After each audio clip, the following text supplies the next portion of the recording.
Mais non, justement. C'est pour ça que je jette des médocs. Et en plus, ils sont périmés. Mais c'est pas une raison. Ça termine dans les rivières, ça a tout pollué. Les rivières. J'ai mal à la tête, moi.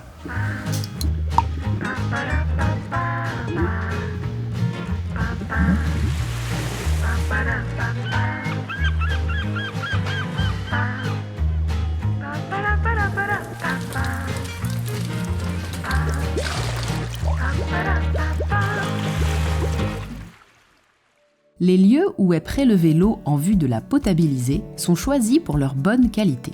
Cela permet d'en diminuer le coût des traitements et les risques sanitaires. Néanmoins, de nombreux micro-organismes sont présents dans ces eaux. Aurélien Ferchaud, directeur adjoint de la filière environnement du laboratoire Innovalis, nous explique la qualité microbiologique des eaux potables. De nombreux micro-organismes, bactéries ou virus, sont présents naturellement dans les eaux bretonnes. Les analyses microbiologiques qui sont réalisées dans l'eau potable sont principalement la recherche d'indicateurs de contamination fécale de type Escherichia coli ou entérocoques intestinaux. Ces analyses sont réalisées dans le cadre des contrôles sanitaires qui sont fixés par la réglementation. L'origine des contaminations, elle est multiple, car ces bactéries sont présentes naturellement dans notre environnement. Elles peuvent être notamment liées à des déjections animales ou encore à des eaux usées issues des systèmes d'assainissement. Une fois l'eau désinfectée, majoritairement par la chloration, il ne réside plus aucune contamination dans l'eau des circuits de distribution. Les très rares cas de contamination qu'on peut observer sont liés à des travaux qui peuvent être réalisés dans les réseaux et canalisations. La Bretagne est une région fortement agricole. Cette activité est un enjeu économique fort. Elle a modelé notre territoire et eu un impact sur la qualité de notre eau, notamment par la présence de polluants dans nos cours d'eau. Yves-Marie Hainaut, responsable laboratoire d'hydrobiologie à la Direction régionale de l'environnement, de l'aménagement et du logement de Bretagne, va nous parler d'eux, à commencer par les pesticides. Pour les pesticides, dans le cadre général, des efforts sont consentis pour en diminuer l'usage. Cependant, leur présence est quand même quasiment généralisée dans la totalité des cours d'eau bretons. Le glyphosate, un pesticide emblématique qui est le plus vendu aussi dans le monde, on le retrouve aussi très fréquemment dans nos cours d'eau.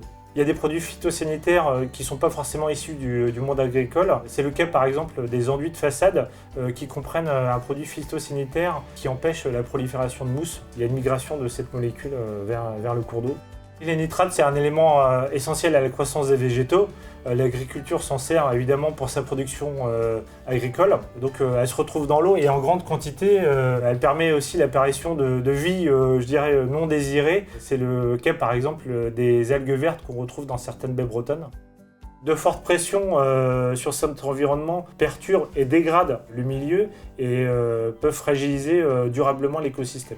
Notre société occidentale a évolué en ayant recours aux médicaments. Ces derniers sont susceptibles de se retrouver dans nos eaux. Barbara Lebeau, professeure universitaire affectée à l'École des hautes études en santé publique et chercheuse à l'Institut de recherche en santé, environnement et travail, nous présente leur présence dans l'eau. Les médicaments sont des substances biologiquement actives dans le corps humain et donc plus difficilement biodégradables dans l'environnement.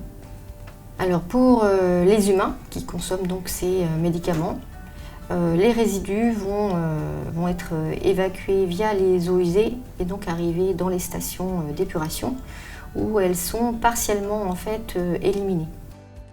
Alors ce qui n'est pas éliminé va se retrouver finalement dans nos rivières ou dans nos eaux souterraines. Et à ma connaissance, les résidus médicamenteux qu'on retrouve le plus, ce sont les antidépresseurs ou les antidouleurs.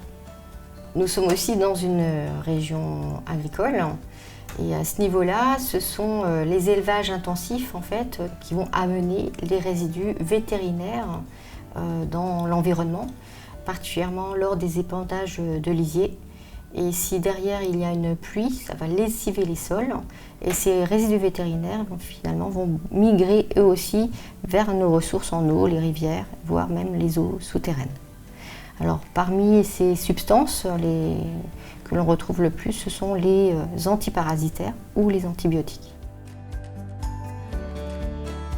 Alors pour l'eau potable, les coûts déjà mis en place pour traiter convenablement les eaux de rivière ou nos ressources en eau fait que finalement ces résidus peuvent se retrouver dans l'eau potable ou du moins à l'état de traces.